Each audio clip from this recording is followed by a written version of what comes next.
Something I forgot to mention in the previous lesson is a bit of a kind of gotcha that got me. I was stuck for a while because this was turned on. I think this is turned on by default when you create where are we? When you create a simulation with the shelf tool, right? And what happens with this is that you cannot have constraints between separate geometry objects. So if I turn that on, and if I turn on the guides, okay, so they're the red guides for the glue. Now watch when I play this, you can see the constraints are not working properly. So the agent's free to fly around. Okay, and then if I turn this off, play that, the agent's constrained to the chair. Great. Okay, so just wanted to cover that quickly because to save time, to save you the time that I lost kind of working that out. So we need to bring in the work on the rest of the plane, right? And the idea is to have I'm going to drop a group here.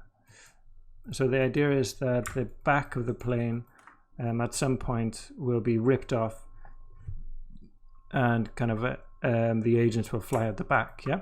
So I'm going to create that group for that area. We're not going to go into lots of detail with fracturing it and bending metal and all that. It's just at the back of the plane, and you know, it won't be very clear. So and it's not the focus of this lesson either, really. So you know, just a really simple group.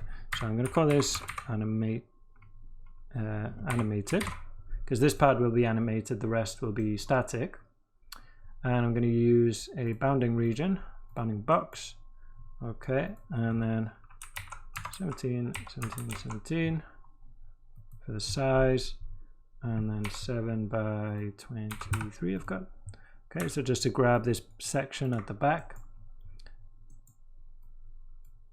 line this up, and then delete the animated part here. Okay, so this will be, I'm going to drop a null here and call this out static render. Maybe give this a color.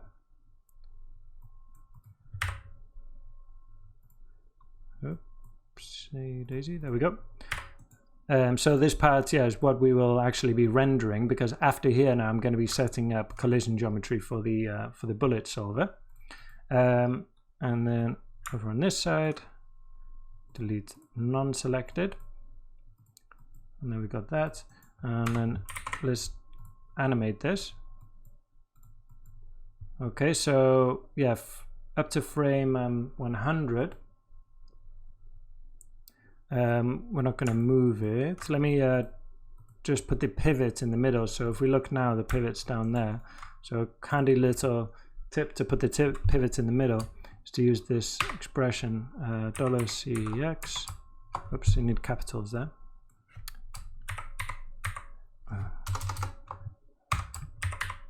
We've got $CEX, $CEY, $CEZ. So that will procedurally drop. Oh, I've got percent. There we go. So that will procedurally drop the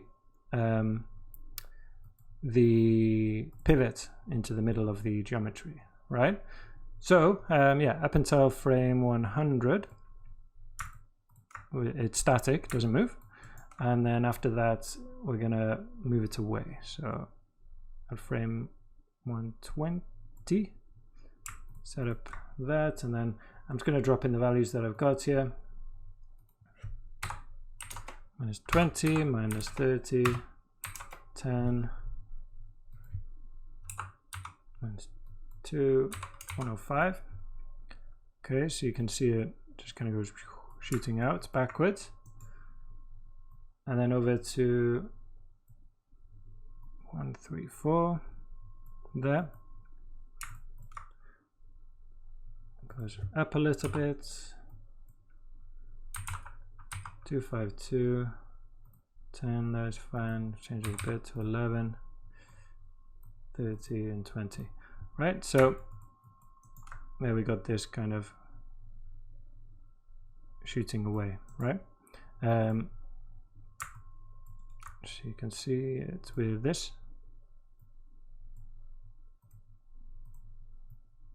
Cool, and then the agents will fly out the back here. So if I drop another null for this one, put them parallel to each other so you can see them.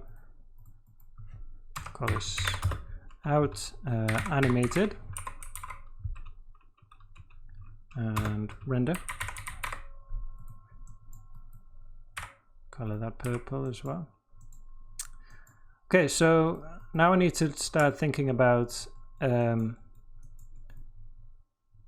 getting this ready for simulating, right? So what I'm going to do, first of all, something I commonly do is just delete the really small parts, right? So if I drop this measure and I set this to area, so that's measuring every primitive at the moment, okay? So you can see these really small primitives here are blue.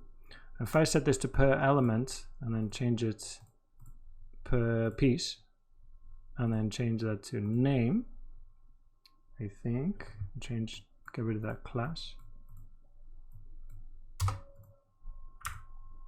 There we go. So that's now measuring everything that has a name. If I put this, you can see this, this, and this. That's all considered a separate thing now. I press 9, by the way, to get that selection up. And then try and get rid of it. There we go. I think we've lost that visualization now, but it doesn't matter. So this will give me an area for each of these small pieces here, which I can use to delete them, right?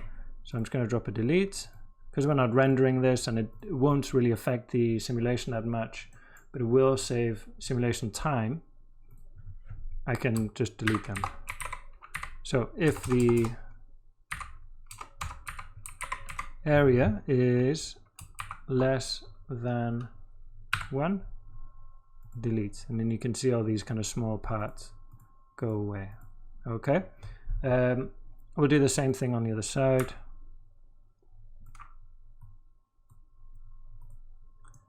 Okay, that's great. Oops, is it all right? It's animated, I suppose, all the way back over there. So another thing we can do to save simulation time is reduce the polygons. So I'm going to drop a poly reduce there. My Houdini crashed there, so I've just loaded it back up again. So as I was saying, yeah, drop a poly reduce, and then I can bring this down to about 50%. Okay, so that will remove a lot of geometry, but keep the basic shape of it. So if you see now, if we check the point count, we've got 134,000 there, and then by here we've got 28,000. So we're, you know, getting rid of about 100 polygons, points, I mean. So I'm going to copy this over to the animated part as well. That will save us a lot of geometry here. And then what I'm going to do, because this poly reduce can take a bit of time, and we've got an animation above it, which means that every frame this is going to be recalculated, which I don't want.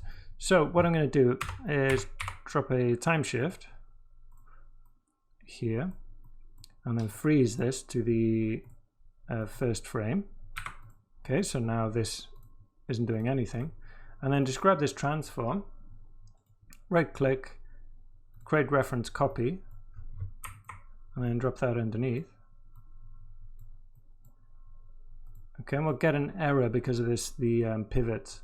It doesn't like the copying over the $CEX thing, so we'll just do that again. So we'll delete those channels, and then just drop $CX, again, $CEY, $CZ, okay. and that way we'll get the same animation but on this low poly geometry. Okay, and it moves nice and quick. You can see if I template that, they're pretty much identical in the animation, right? Okay, so we can now merge them together, and we're almost ready to plug them into our simulation.